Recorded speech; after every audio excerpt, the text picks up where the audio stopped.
Today's guest is Ross Simmonds. He's the founder and CEO of Foundation, a B2B content marketing agency. And you should definitely follow him at the Coolest Cool on Twitter. That's also how I found you, Ross. Welcome to the show. Thanks for having me. I really appreciate it. The Coolest Cool has been a Twitter handle that I had ever since my days of university, and I created it based off of a song that I fell in love with way back when, and it's kind of stuck. So I had the debate of whether or not I should change my Twitter handle or if I should continue with it. Just leaned into it at this point, so I'm fully rocking it. It's gonna go with me for many moons. We'll be talking about content distribution a lot today, since also you yourself and your company Foundation, I guess, has a name in that space, particularly. And so in that regard, like there's one sentence that comes up over and over in your writing, which is kind of this: create once and distribute forever. Right. So let's maybe start there.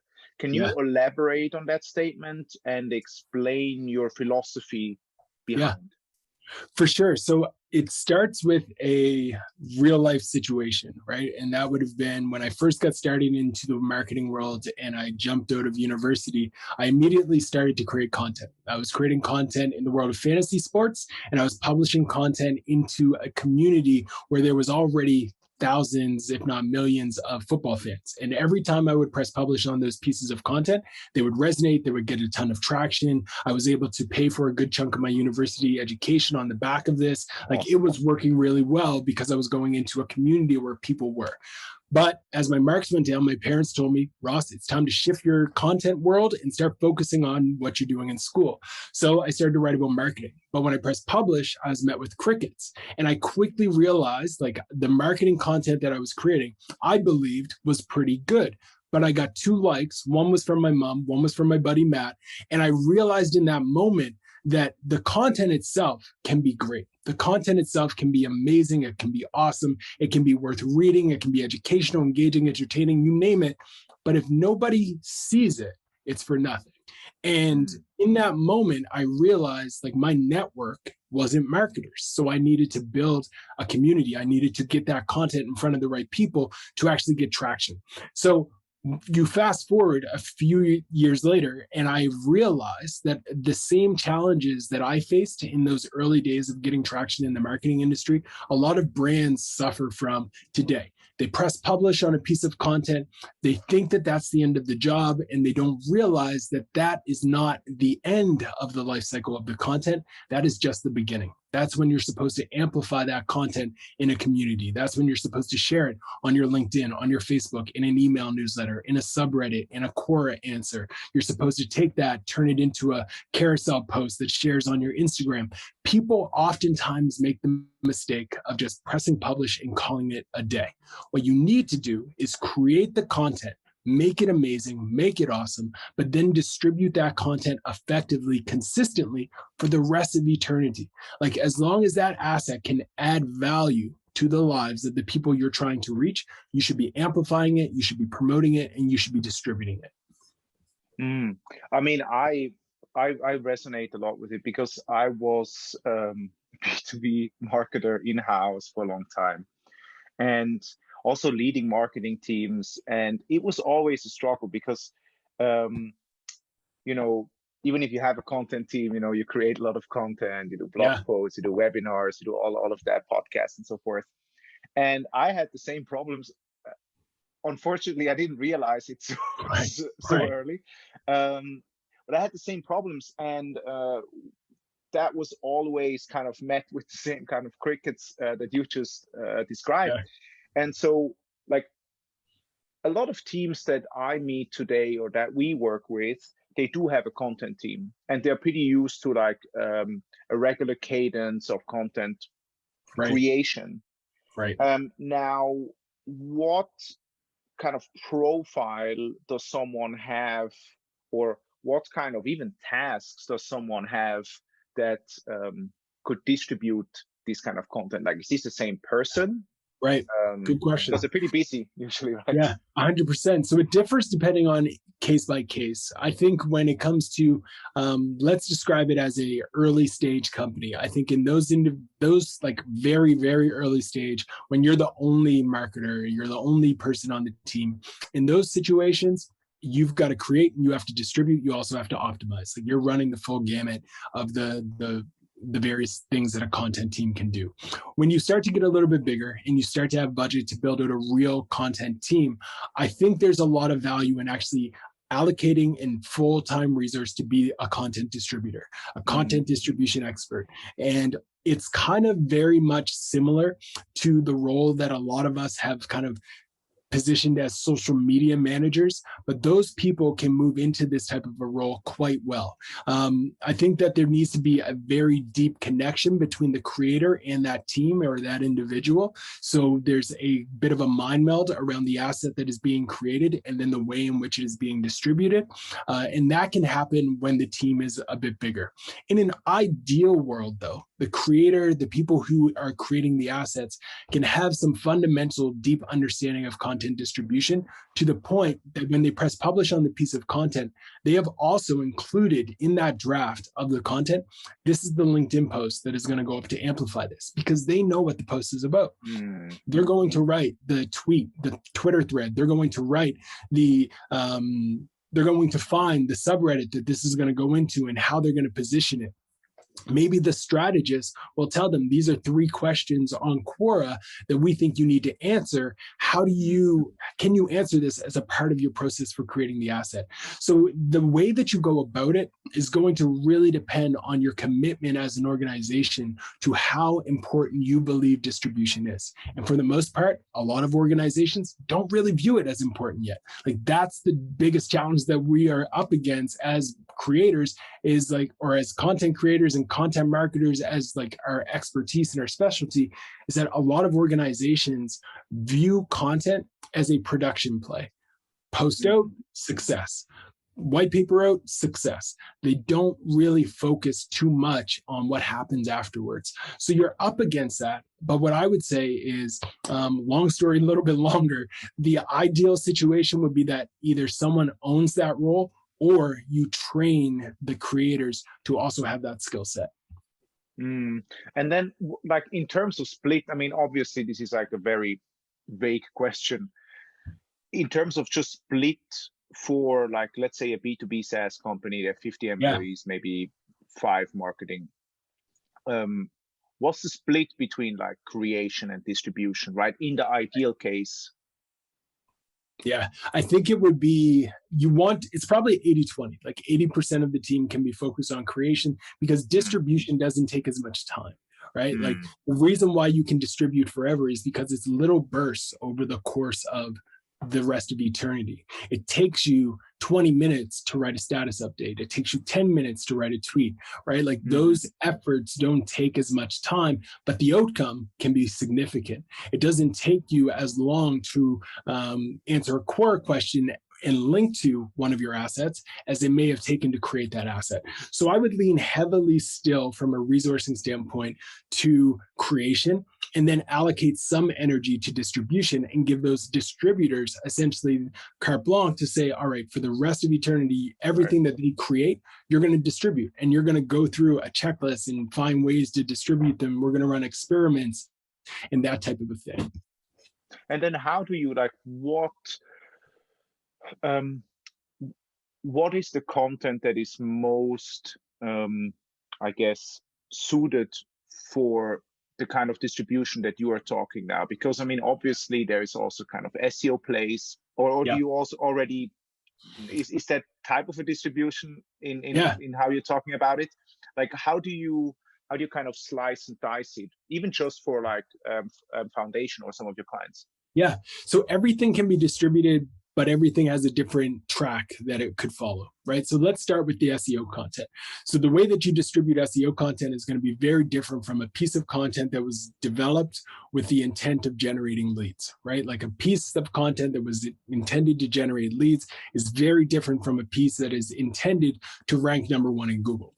Now, if your goal is to rank in Google, how do you do that? You have to get links. How do you get links? You have to think about the distribution of that content into the eyeballs and in the inbox of people who would be able to link to it and would be able to kind of find value in the asset or the landing page that you've created. So your distribution track there isn't necessarily going to be as linear and straightforward as let's schedule some tweets, let's create a Twitter thread. You're not going to send out an email blast to some of this content. It's probably just a basic landing page, but you are going to send emails to people who might be linking to competitors. You are going to start going into communities and finding ways to incorporate yourself into that dialogue so you can get some brand association with this page that you've created, as well as the product or the keyword that is associated with it in a forum or a community. You're going to engage influencers on YouTube to talk about it, to talk about the page, to make sure that Google is starting to put together the keywords in their YouTube video and associating with your content. All of those things start to play a role. So the SEO track might be very different from that lead gen track. On the lead gen track, you might be thinking, okay, I need to sponsor this Substack. I need to sponsor this podcast. I need to go on this podcast and I need to talk about this thing that I've created that will generate leads for my business. I need to create a Twitter thread. I need to go on LinkedIn and share it this way. All of those things take place in a lead gen distribution track. If you created another asset that is pure play social, you might stay in a social lane where you're not going to be worrying about sending emails to someone to get a backlink. You're not worrying about LinkedIn because that's a channel that might be working primarily for lead gen. You're going to focus on social driven engagement channels. So Twitter, you're going to send DMs. You're going to incorporate this as a sponsored ad on Facebook, on LinkedIn, on Twitter, et cetera. You think about things a little bit differently depending on the asset. And then we have one of my favorite types of assets, which is video, right? And video content not only can be distributed across a wide range of different channels, but it can also be repurposed and remixed into different formats. One video piece of content can be extracted in terms of the actual transcript and turned into a blog post. That blog post can then become different sections, which each individually become status updates, which each become their own blog posts separately. They could also become individual social media, Twitter threads, whatever that may be. That same video could also be sliced up into clips where for the last, 4 minutes or so, you and I are having this dialogue. The video of this could then be snipped, cut, shared on social, throw in a caption, have some animations, make it a lot of fun. And that one section of video content between you and I talking now could spread to millions of people. We do that again 5 minutes from now. We do that again 10 minutes from now. And you continuously slice up this video and you've got tons of different assets that you can now repurpose and share forever. That's what the mantra is all about. That's why I love video content, because I think it's very versatile. You could also take this video clip and upload it as a podcast, right? And then there you go. You have another format of content. You can then embed that podcast in a Medium blog post. You can then embed that podcast in a LinkedIn update, all of those things. So I love video content for that reason, but it's just so versatile. And that's really the way that you need to be thinking about it. And with that distributor on your team, they should be thinking about all of those different factors as well. Yeah, it's really interesting. So actually, so for this podcast, for example, I mean, I'm having like these little clips, I think like 5 per episode approximately. Cool. And for what I have seen, the clips are actually driving the business and not the podcast itself. Right. So because they get, even though on LinkedIn, it seems like they don't get a lot of engagement, a lot of people see them, which was interesting for me to kind of find out. But this is just for everybody listening, like it was already worth it. And I'm only doing it since February. Yeah. That's wild. So and what kind of, like, if you look at your services that you kind of offer to your clients, what can you do as like an outsourced resource versus what someone in-house does, like, and what's are kind of the pros and cons for in-house versus agency? I think the biggest is deep expertise. Like you mentioned it early on about how Foundation has kind of really set up a niche in the distribution space. Like I would say that is our biggest benefit, is like we're experts at it. Like we live, eat, drink, sleep, content distribution all of the time, 24/7. Most content marketing agencies get paid based off of the fact that they create a blog post, right? Like we don't end there. We never end with let us just deliver you a blog post and call it a day. We also deliver a distribution playbook for every single piece that we create that outlines how that content should be spread. But not a lot of agencies are doing that. Not a lot of agencies even have the expertise or the ability to think in that way. So that differentiates us because we can come in and do that immediately. And because we're really early in this space, there's no one else really hiring content distributors. Like we have the process to help these companies bring in those experts. We have the materials and the courses that we actually offer that people can go through, and we offer those to our clients when they make those distribution hires so they can go through it. So we're a great sounding board. We have the deep expertise into distribution, and we back it all with not just experience and expertise, but research and data to support the fact that like when we're doing these things, we know how to ensure that they are actually going to drive results consistently. It's like what I've seen as well is, or what I kind of underestimated as well, is how deep actually every channel is. So it requires quite some expertise, for example, to do a good job on LinkedIn, and you kind of need this experience. And that's like I see a lot of companies that we work with. They have like 5 different social channels, and they just put the same kind of content everywhere, right? I don't know what your take is on this, but this is something that I see a lot. Yeah, that's the beauty of this industry. I think the beauty of this industry is the fact that you can truly go deep into every single network and unlock some amazing insights that will differentiate you. Like the experts at LinkedIn, they mastered that channel. The people who are experts at Twitter master that channel. And you can actually get to a point where you are an expert on a specific channel. Instagram came out, I don't know, probably it was many years ago now. But when it first came out, I was all in. I studied the game. I learned the game. I was able to grow an account up to 150,000 followers very quickly, was able to kill it, crushed it, generate a lot of revenue off of it. It was amazing. But I stepped back for probably 3 months. And now I do not know half of the things that I see some people doing on LinkedIn, on Instagram, and how they do it. Like there's so many different levels to each channel in the game. And that's what I love about it. Like, I think you're right. Like some people will take the same content and spread it across every channel. And that's just an indication that they haven't gone deep enough to really master each channel and understand how different they vary. They really much are. Like a Twitter thread, it's essentially a long form post, right? You can't take that same Twitter thread, copy and paste it to LinkedIn and win. It's just impossible, because the way that people resonate with something on Twitter is different from the way they resonate with it on LinkedIn.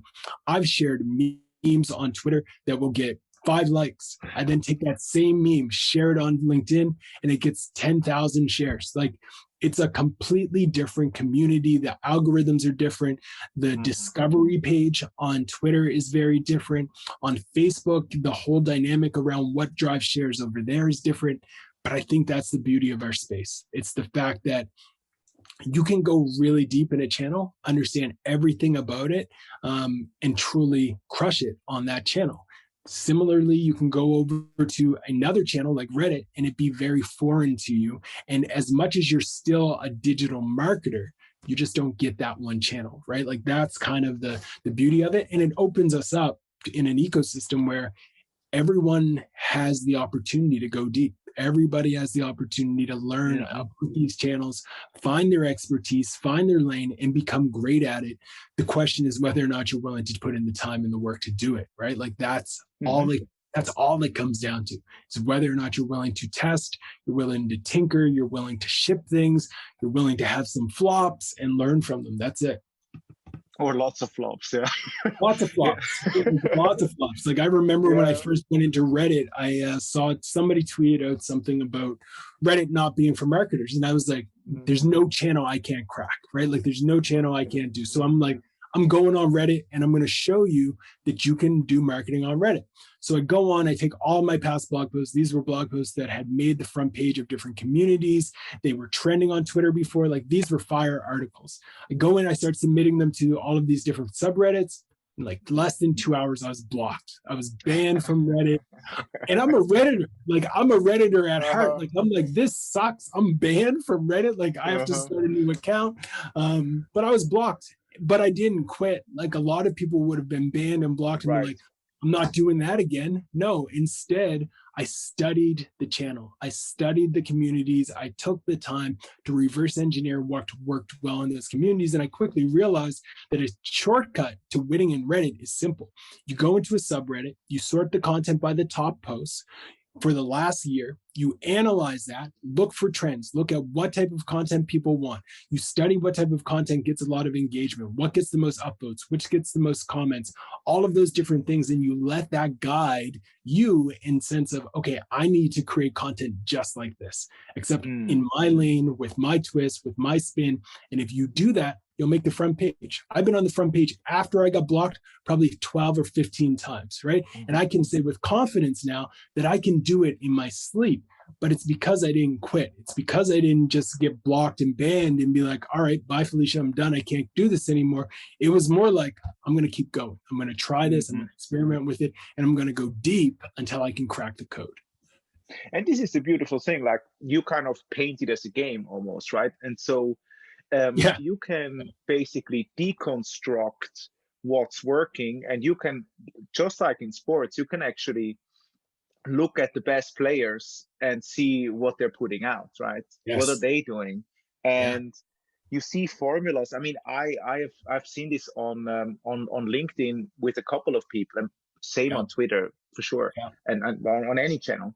And I had Greg Eisenberg on. I don't know if you know, if you know, and he was also talking, like, he basically has it down to a T, where he knows like what's working and the kind of anatomy of a Twitter thread or something. Yeah, exactly. And it works across every channel. Like, reverse engine, like, who was it that said, great artists don't copy, they steal? It might have been Steve Jobs, who stole it from Picasso, who stole it from somebody else. Like, it just keeps getting rotated, right? So for this sake of conversation, I said it. Like, I said, great artists don't copy, they steal. That's a Ross Simmonds quote. You can tweet it out. That was me who came up with that.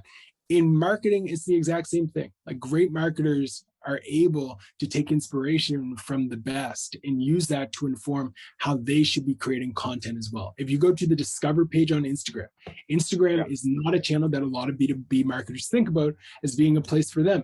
But if you go to that Discover page and you're thinking about using it as a channel, that is your breeding ground and starting point for understanding what content you should be creating. So sure, you might go there and you'll see some content that doesn't make sense to you. For example, I have a newborn, so my Discover page will tell me how to play with a 3-month-old.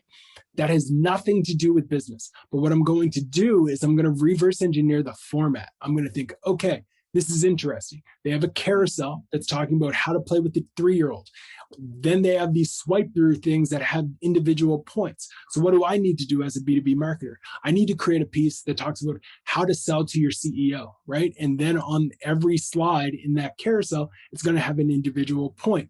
Okay, in this same post, they used hashtags. What were the hashtags they used? Interesting. I'm going to use that. Then I'm going to do research on how I should create hashtags for the business audience. What was the caption like? All of those things should inform you, even on a channel that might seem foreign to you. And if you do that, not just with Instagram, but with LinkedIn, with Twitter, with Reddit, with SlideShare, you name it, you will be able to unlock success. You just need to be willing to steal from the other folks who have created great content, whether they're in your niche or not. I love that, especially also not in your niche, like, because there's a lot of stuff going on.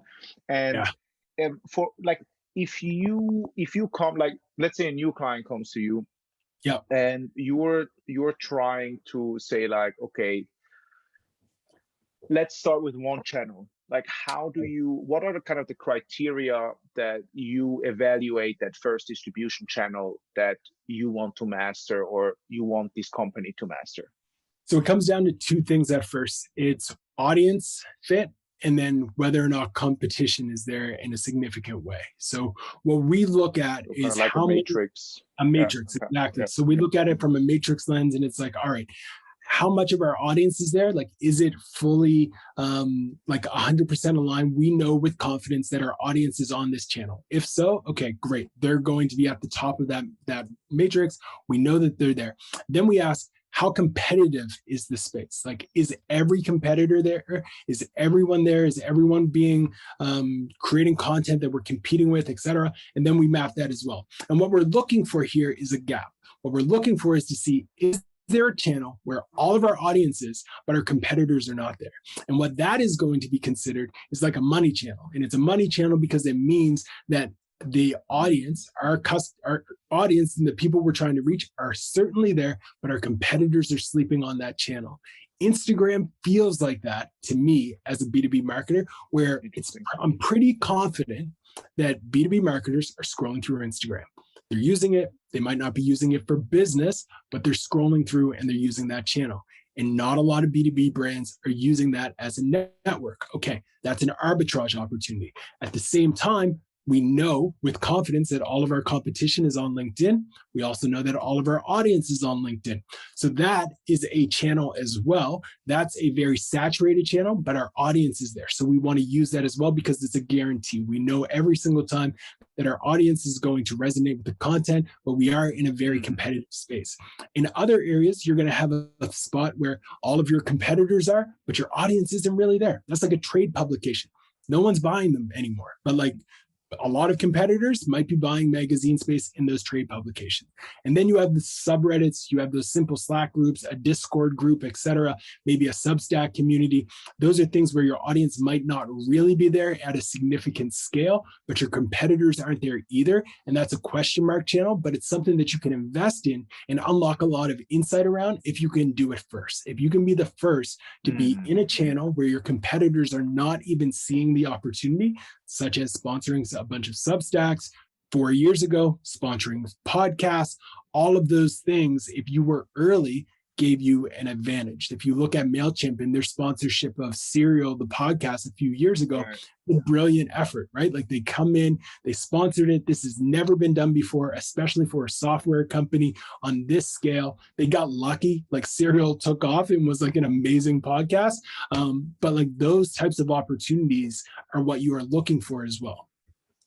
What's your take, since we talk about like underserved channels in B2B?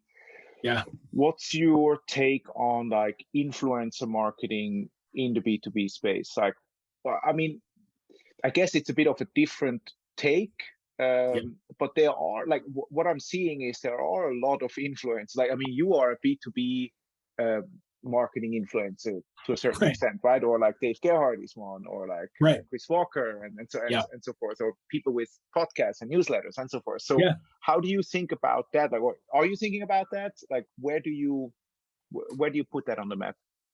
Good question. The way that I view the influencer landscape in B2B is that everyone who is an influencer that is truly an influencer isn't trying to be an influencer, right? Like I'm not out there trying to be an influencer. I'm just trying to create good content. I'm trying to live my life and create stuff that people find value in. I'm not really trying necessarily to be an influencer. But from the marketer brand, like let me put on my marketer hat.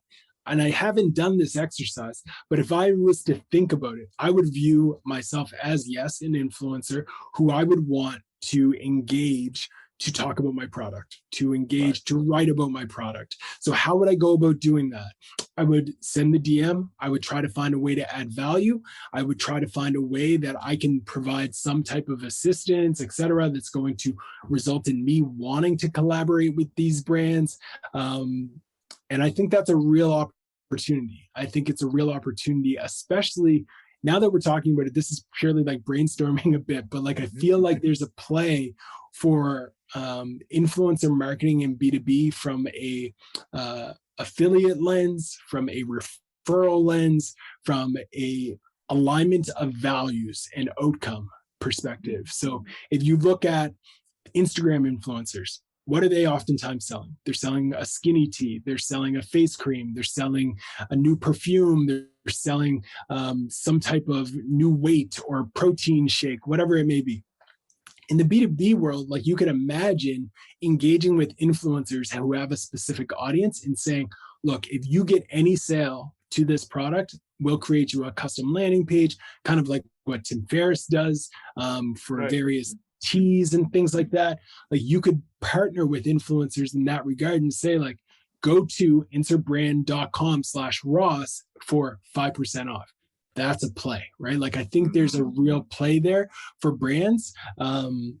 They just need to align the incentives to make sure that somebody's going to promote it and amplify it and set themselves up for success. But I do think there's a play there. With our clients, we have leveraged B2B influencers. So we've leveraged it in a lot of different niches, and it's not the sexy niches. Like our bread and butter is boring SaaS companies. It's the boring brands that everyone else thinks is like not interesting. And we love that stuff. So we'll go out and we'll partner with an influencer in a space like HVAC. Like what? They exist? Yes, they do. And we find them, we collaborate with them, we partner on video content that they're going to upload to their YouTube account. We sponsor their podcast, we sponsor their newsletter, even if it's just 800 people, like we'll sponsor those things. And the returns have been amazing. And I think that's the play in B2B influencer marketing is you find these niche influencers who might not be the Kylie Jenners of the world, but they are the Kylie Jenners in their industry. And if you can tap onto that and associate your brand with their value, it's a great opportunity. And the value of doing it now, and this is giving away all the trade secrets, is ridiculous because nobody's caught on to it. No one has caught on to it. So you're still the first person to actually reach out to them. For a lot of these influencers, when you reach out to them, you're the first person to do it. And they're like, this is a thing? Like, I guess. Yes. You want to sponsor my newsletter? Okay. I don't know how to price that. You tell me, how should I price that? Right? Like it's a very interesting dynamic. And if you can help them, and you're their first, they're going to be loyal, right? Like they're going to be loyal to you long term because you were one of their first people to kind of help them unlock this opportunity.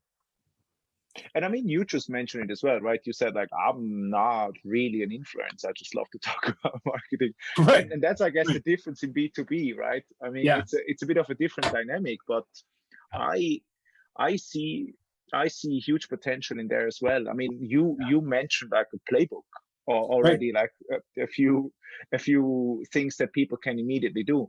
There's another thing that I think is underused, especially in like B2B, who have like a bit of a higher ACV. Which is like the CEO and employees actually talking about the product on social as well. And I have seen. Oh, I see what you're saying. Yeah, right. I mean, I have seen a lot of marketers actually doing a good job for the brand. Right. But then it just takes a lot of conversation for like something that costs 100K plus. And it's long sales cycle. So to stay top of mind, it just helps a lot to kind of speed up that process. So have you kind of unlocked a way of, let's say there is already a lot of content and there is kind of a narrative that is there for the company, and then to kind of onboard other employees with content or with like, so they write the updates, so you write it for them. I don't know. It starts at the top. Like I really think it starts at the top, and you have to create a culture and a DNA that does two things. One, empowers the people who work there to stay true to themselves and create content if they want to. The leadership team should be leading by example and creating content and telling stories and pushing it out there as well. And if that happens, I think it typically will trickle down and people will start to do it as well. But you also want to find ways to incentivize it a bit. Like if there's a way to kind of talk about it internally, if there's a way to promote it, to provide training to your team, all of those things are important. Hosting a regular lunch and learn is something that we've done for just foundation nights internally, where we have some great people who will hold lunch and learns on how to develop your personal brand. We'll have people talk about how to set your Instagram up for success. Like all of those types of things are easy wins. How to set up your LinkedIn account for success. What type of content should you share on LinkedIn? Like we put that type of process in place. And I think that other organizations are starting to do that as well. In fact, for one client, we did provide them with guidance on how to distribute content across their org. And now their senior leadership team is sharing out content on social. We do, in fact, craft some of that content. They remix it a bit. They'll tweet it. They'll share it. They'll give us access to their buffer, their Hootsuite, and we'll schedule content to go out on their behalf, all of those things. And then it all trickles down where other people on the team want to be active and want to share things too. Right. So it's about empowering the people. And that is, I mean, something that I've seen with a few companies, I think Gong does this pretty well, is their salespeople are basically kind of providing value throughout, and so that someone, oh, there's actually from Gong, you know, you see it later, but I find this like is a pretty good play that is still, in my opinion, I mean, at least here in Europe, complete. I mean, it's empty. Like there's very few employees that are actually senior employees who are actually doing that. It's true. It's interesting. I've had some interesting dialogue with folks out of like Europe, and there's a law somewhere, I don't know exactly which country, where employees are not allowed to actually amplify their employer. So there could be some challenges there where like if you do that, you could get fined, you could get sued by the government. I don't know the law, but there is a challenge at some companies where they're just in a region where you're not allowed to do that. So my heart breaks for those companies and those orgs because that's a tough spot to be in, but like they can't have a cross org LinkedIn strategy because they're not allowed. So that's sometimes the challenge that people face as well.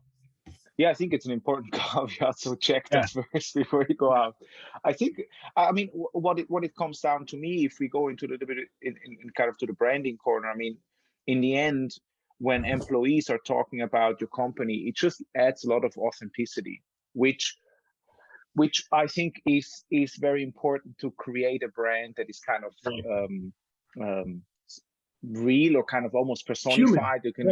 Human. Exactly. Yeah. I agree. I think that's the next wave of B2B marketing in many ways. It's a very difficult one to crack, but I think empowering people and educating people and training them on the importance of distributing content is something that is so key, right? Like I think you do want to create an environment where people want to share content, where they're incentivized to do it.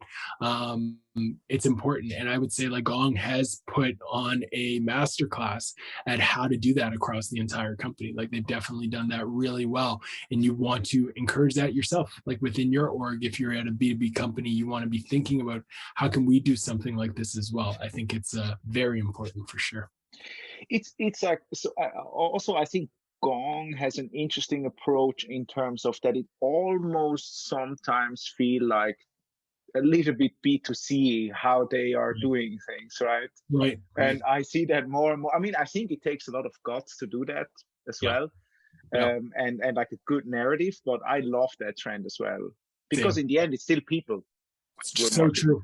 Right? That's it. It's still people, and that's the key. Like they are very much supporting each other. They engage on each other's content. Like that's how it's done. And I think when you look at companies like Morning Brew too, like Morning Brew did the same thing and they use that same playbook on Twitter. The Hustle is recently doing it. These are all media companies though. Like they're not SaaS companies. Hustle was bought by HubSpot, so arguably it's still a SaaS company. But media companies have very, very much taken the playbook and laid it out for us. Like it's laid out very clear. You want to amplify each other. You need to promote your content. You need to distribute your content. You have to have a similar voice. Like they do it really well. And I think for some reason, SaaS companies have been hesitant to embracing that same approach. But I think it starts with just education. I think it starts with a little bit of empowerment. And if I was a SaaS marketer, CMO, who wanted to execute something like this, I think it would start with a scoreboard. And I would say, okay, I'm going to run a scoreboard across the team, starting with senior leadership. How many posts are everyone putting up a month or every week? How many times are we sharing content? Let's measure it. Let's track it. You know what they say, if it's not measured, it doesn't move. So let's track it and see how often we're creating this content and pushing it out on our own networks. Track it. And then use that to kind of have the discussion and say, every week, where are we at?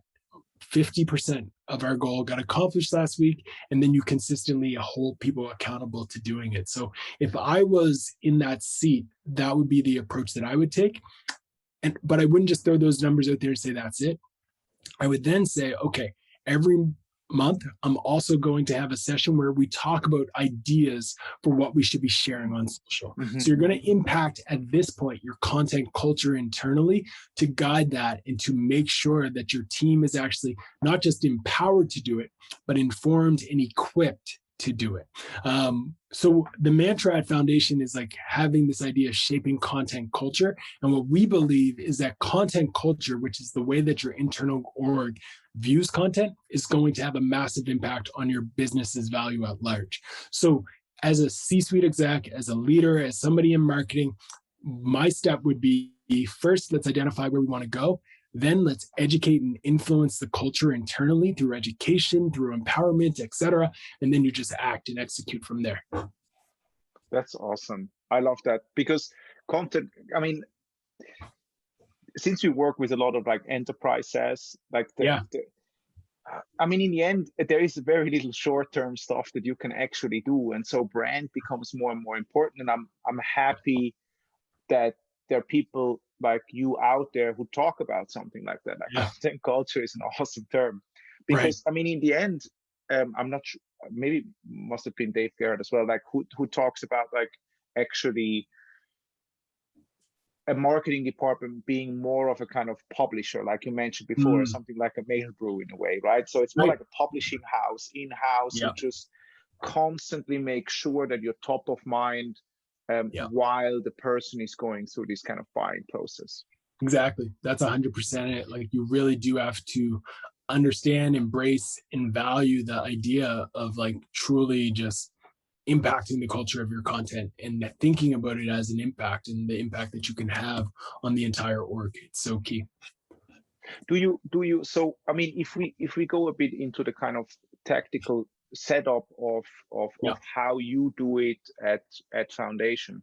So can you talk a bit about like the kind of interplay between the people who write the content, the people who, I guess, like edit the content, or is it the same person maybe, and the people who distribute? Like, how do you go from like content ideas to distributing it forever? Good question. So it starts by understanding the goal of the asset that you're trying to create. So you start by understanding, okay, we want to create a piece of content that's going to generate social traction. Okay, great. We are creating a piece of content that wants to generate leads. Great. We want to create a piece that's going to generate backlinks. Great. You identify what your goal is, and then you do the research to understand like what do we need to do to accomplish that goal. So if we're trying to generate backlinks, we're not going to look at how many social shares past blog posts have done from our competitors. We're going to look at what are the most linkable assets that our competitors have published, or people in our niche or in a parallel industry have published, and reverse engineer what has generated the most links. Okay, let's say that we realize that content that is research driven and covers a certain topic gets a bunch of links. That's the topic we're going to run with. Let's write a few headlines to figure out what angle we're going to take, etc. Let's reverse engineer the SERP. What content is Google ranking for these phrases? Okay, now we have an idea. Now we have to create that asset, and then we just follow a blueprint in our typical brief process to ensure that that content is created in a way that resonates and is not just clickbait. We want there to be click value. So the title will be click friendly, meaning that it's clickable and that it's friendly to click. And when you click it, you'll be happy with what's on the other end. But then we have to distribute that piece. So the process at that point is, again, it's very much one or the other. Either it's going to be distributed by the person who created it, and that person has created the LinkedIn post, the carousel, the Twitter thread, all of those different elements that go into sharing that piece. And they're going to do that and find time every month, every week to distribute that piece for the next few months. Or we're going to have it go to a distribution team. And then the distribution team, which is oftentimes, again, with our client engagements foundation, we will distribute that asset after it goes live. So we're going to go in, we're going to map out day 1 through day 30. This is what's going to happen on day 35, day 45, day 65. This is what's going to happen. We map that out, and then we execute it based off of that roadmap. And then we just continue, rinse and repeat. The cycle continues, and that asset continues to be promoted. Do you have some kind of rule for making a post? Let's say we talk about a blog post, even a video, like podcast, like distributable. Like, how much are you thinking about the distribution before you create? Because now the process seems pretty linear in terms of like, okay, so we have an idea, then we write about it, and then we distribute it. Like, where does the distribution come in? Is that person by person, or do you kind of have a rule or like a formula almost for what's distributable? So pretty much it falls into a simple category. So all content that comes out of Foundation has to fall into one of the 3 E's. It needs to be educational, it needs to be engaging, or it needs to be entertaining. If it doesn't accomplish one of those 3 things, then the piece of content probably shouldn't have existed in the first place. And any content that is educational, engaging, or entertaining is content that is very distributable. It's content that should be shared, that can be shared. And that's pretty much the rule. Like, if we can create content that educates people, meaning that it gives you information that you didn't have before, information on a topic that you were curious about, that you have a thirst to receive, that's an educational asset. An engaging asset is something that stirs up some conversation, some dialogue, maybe a bit of controversy, gets people talking, gets people debating. That's an engaging asset. Entertaining doesn't have to put a smile on your face. Entertainment can put a smile on your face, but it could also make you sad. It could also make you upset. It could also inspire you. It's something that's going to pull on your emotional strings in some way. If we can create a piece that does one of those 3 things across the board, whether it's a video, a LinkedIn post, a status update, it doesn't matter. If it does those things, it's something that we should share. And one thing I heard you talk about or write about was that you kind of have different levels of what you do with content depending on how it resonates as well. Yeah. So essentially there's levels to the ability, like as you create content, you have to always be on the lookout for content user fit. And content user fit is when you know that a piece of content that you created has resonated with an audience in a meaningful way that you need to double down and spend more attention on it. So level 1 could be as simple as, we're going to put together a tweet and we're going to tweet an idea and let's see how that tweet resonates. Okay, that tweet took off. Why? Let's double down on that idea and think about how we can create more content around it. And that's the approach. So once you start to see that that piece of content has truly started to take off, you then go from, this isn't just a blog post. This is something that we're going to need to republish on Medium. This is something I'm going to create a YouTube video out. This is something that I'm going to actually create an interactive tool about to solve this problem. Like, you're looking at it the same way that a product engineer should be thinking about their product. They start with an MVP, and content, your MVP, most viable product, or MVC, most viable, minimum viable content, is going to be a tweet. So your minimum viable content is pressing send on a tweet idea. It takes off. Okay, I'm going to take that same idea and I'm going to turn it into a blog post. The blog post takes off. Okay, I'm going to turn the same blog post into a series. Okay, I'm going to take this series, turn it into a course. Oh, people are swiping their credit card. I'm going to turn this course into a book. I'm going to pitch this book to publishers. I'm then going to launch this book as a open source experience that can go up on Product Hunt, into Hacker News, into these communities. So there's levels to the game that you want to play with the same idea, and you just start to invest more and more into it. But it's the same idea that started it all, right? Like, that's the playbook.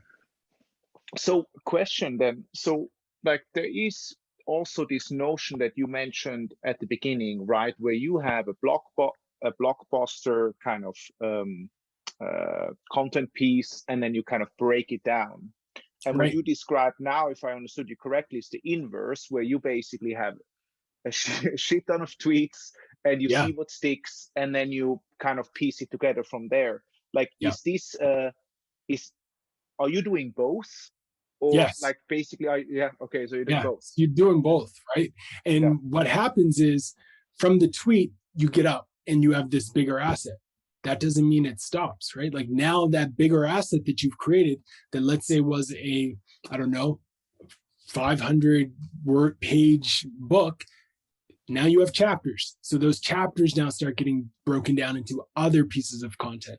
So now I can do See, a that's where it webinar. gets like, I can do, yeah, it's like, it's inception, right? Like it's yeah, inception. It's like you create content to create content that can help right, you create more content that will right, ultimately allow you to create more content. So you can create more content, right? Like that's the game, right? You create more content so you can figure out what other content you can create. And then it all works together to give you more inspiration. This is why you should never be able to say you run out of ideas, right? Like you yeah, can't run yeah. out I of mean, ideas. I think the important thing here for content teams, and marketing leaders who are listening to this is a lot of times in content marketing, the kind of, there's a lack of confidence if something is going to work. But if you have this kind of process that you just laid out, basically Yeah. the pyramid and inverse pyramid, and then you kind of double down on Yeah.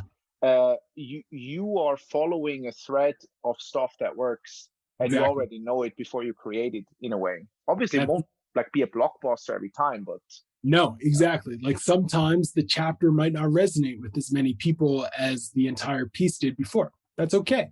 But you still got someone, right? Like somebody saw it, someone engaged with it, and you may have impacted that person's life forever because they needed to hear the content in that piece at that moment, at that time, and they only accessed it because you were able to share it and you were able to distribute it. And that's what actually is the biggest thing that holds a lot of people back is the fear of being judged for being too promotional. Like they're afraid to yeah, promote their content. They're yeah. afraid to distribute their content. They're scared of being seen as too spammy.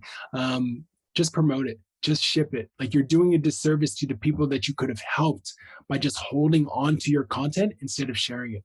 So by doing that, you're not Mm. serving the people you're trying to reach. So you need to be more humble to say, okay, if I'm not promoting this, I'm not helping people. And if I'm not helping people, then what am I doing? Right? Like you want to Yeah. be okay with sharing your content.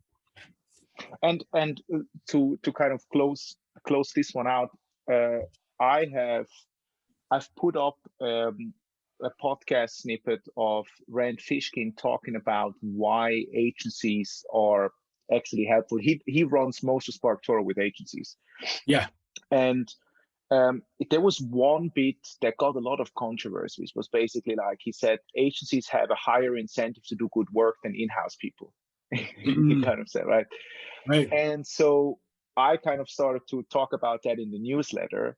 Yeah. And I just saw like how, this started a conversation, and then I got emails back and people were like, yeah, but in-house people have this and this. And so I think just for the it's not always about like selling either, like it's No. providing value.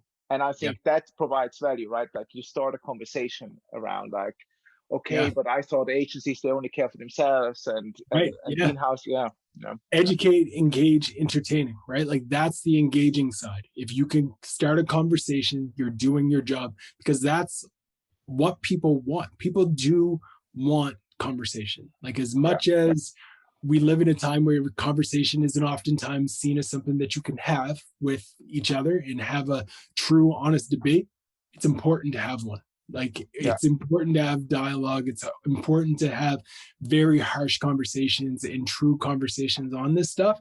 And I think it's so key to have those types of dialogues. Like that's engaging content, and brands need to be okay with shaking a few feathers to have that type of a dialogue publicly and on social. And that does provide value, right? And It I think does. that is Tons. something. Tons. I mean, honestly, like I was struggling with this before, like where I was like, yeah, but I'm just being like promotion. I was like, oh, I'm like putting too much out there or something like that. Right. And actually, it was Louis Grenier who was like, no, man, it's okay. You're helping people. So exactly. You have to be okay with it. Share the content, promote the content. As long as it's helping other people on the other end, then you're doing your job. I think lean into it. Awesome. We are slowly coming to a close. Is there something that you want to share with people before we close out? Something that is currently on your mind and that you want to share with the world? Yeah, good question. So I know I've talked about it a lot, distribution, and a lot of people are probably thinking, okay, Ross, I'm sold. I believe in it. I think it's a good idea. I think it's something that I should do. Where do I go from here? I think the first step is to actually not just start going out and trying to promote everything and anything as quick as possible, as fast as possible. I think the first thing you need to do is really understand where your audience is and figure out, okay, this is the channel that I can use and unlock a lot of success with. My dad always used to say, it's better to have one good kid than 5 bad ones. And I think the same thing applies to social media and content distribution. It is better to be really good at one channel and unlock expertise, like we talked about earlier, around becoming great at it. Becoming really good at one channel before you move on to the next one is the right approach. So figure out what channel you should double down on and invest in it, but also leverage a cheat sheet that I provided for free. It's at rossimmons.com/distropack. It's 100+ different ways that you can distribute your content. Look through that. Think about where your audience is spending time. Find out what distribution channel you can double down on and double click on and use to spread your stories, and use the distribution cheat sheet that I've developed to really start your way. Completely free. I think tons of people have used it to unlock new reach for their content. rossimmons.com/distropack. Download that. It's a free gift from me to you. Enjoy it. And I hope you can get some wins under your belt as it relates to distribution. Awesome, because that would have been the next question I would have asked you, what people should do. I like it. We have rossimmons.com/distropack, and then we have the coolest cool at the coolest cool. Yeah, you can find me on all of the various social media channels at The Coolest School, Twitter, Instagram, LinkedIn, Ross Simmonds. Find me, add me, follow me. Also on YouTube, so subscribe. I would love to connect with you. And Sandro, thanks for having me on. I appreciate it. I appreciate what you're doing for the community. I think we need more content like this. So to you, keep it up. My hat's off to you if I was wearing one. Well done, and continue to fight the good fight. We need more great content out there, and we need more people distributing the content that they create. Likewise, Ross. It was a really interesting conversation. Thank you very much. Awesome. Appreciate you. Cheers. Cool. Thanks again. Bye-bye. This was a pleasure. We'll be chatting soon.